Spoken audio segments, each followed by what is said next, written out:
All right, today we're opening the casebook on a classic industrial whodunit.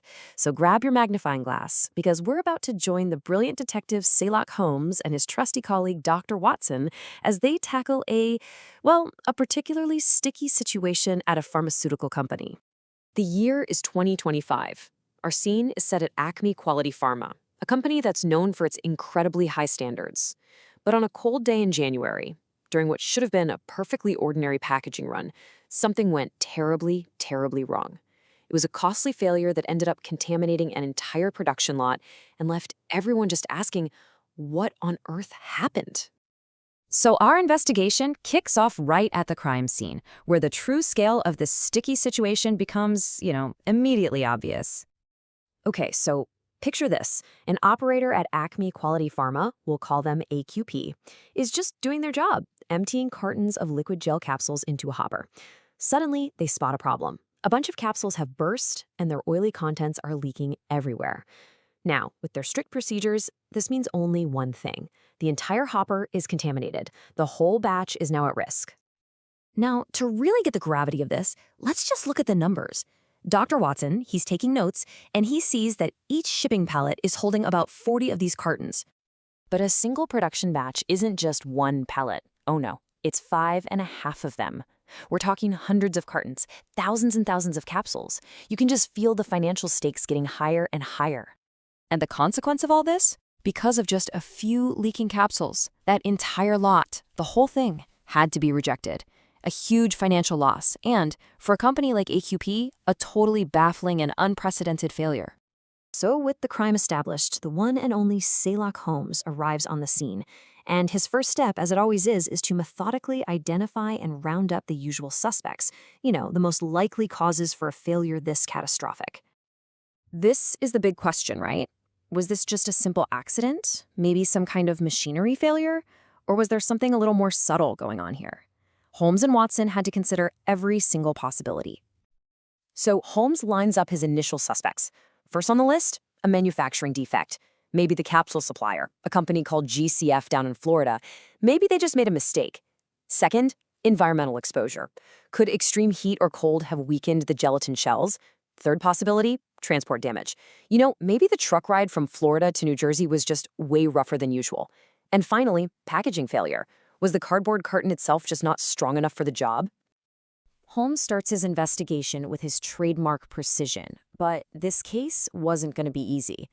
One by one, the most obvious leads just turned into frustrating dead ends. The investigation was really hitting a wall. First up, Holmes takes a hard look at the capsule supplier, GCF. He requests all their batch records, but the evidence is crystal clear. Gelatin thickness, fill volume, drying time, everything was perfectly within specification. The manufacturing process was flawless. Suspect number one is officially cleared. Okay, so what about the environment? Dr. Watson gets to work and pulls the temperature and humidity logs for the entire journey, from Florida all the way to New Jersey, including storage time.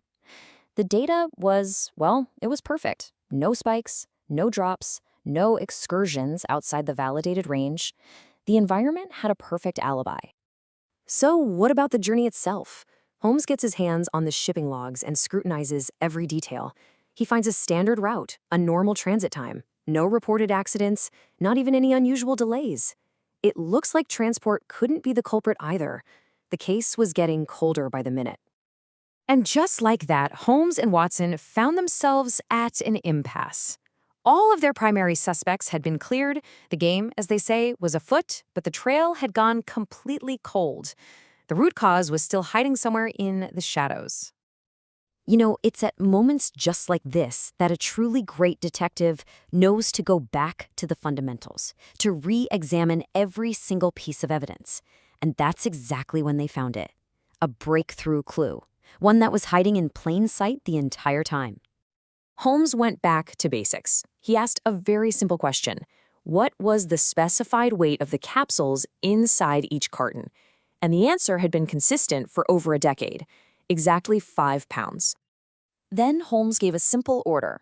Watson, weigh the cartons from the rejected batch. And there it was, the shocking truth. They didn't weigh 5 pounds at all. They weighed nearly 6. An entire extra pound of product, undocumented and unaccounted for, was being squeezed into every single box. And here, my friends, is the motive. Turns out, the supplier, GCF, had increased the fill amount to save a little money on shipping. And they classified it as a minor operational adjustment. So minor, in fact, that they didn't bother running it through their quality assurance process or even telling their client about it. Now, with the culprit pretty much identified, Holmes needed to understand the full story. He decided to use his favorite interrogation technique, not on a person, but on the problem itself. It's a method called the 5 whys, and it's designed to dig past the symptoms to find the true, deep-down root cause. So let's just walk through Holmes's logic here.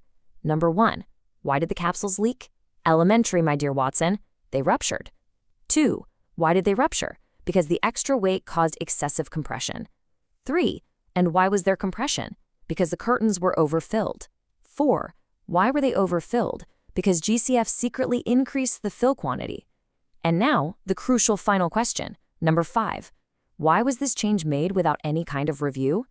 Because it was misclassified as a minor change, which allowed it to completely bypass the entire safety system of change control. So you see, it wasn't just an overfilled box, it was a broken process.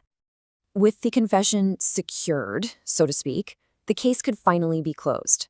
But for someone like Shylock Holmes, justice isn't just about solving the crime. It's about making absolutely sure it can never, ever happen again. The two companies, AQP and GCF, immediately put a series of corrective and preventative actions into place. They updated their procedures to classify fill quantity as a critical parameter, something that needed formal change control. They added it to batch records for mandatory review, they required stress testing for any packaging changes, and they held joint training sessions to make sure communication would never be this poor again. So, what can we all learn from Sherlock Holmes's investigation? Well, first off, there's really no such thing as a truly minor adjustment. Every single change carries potential risk. Second, your procedures have to be smart enough to catch these subtle but really impactful changes. Third, clear and constant communication with your suppliers isn't just a nice to have. It's absolutely essential.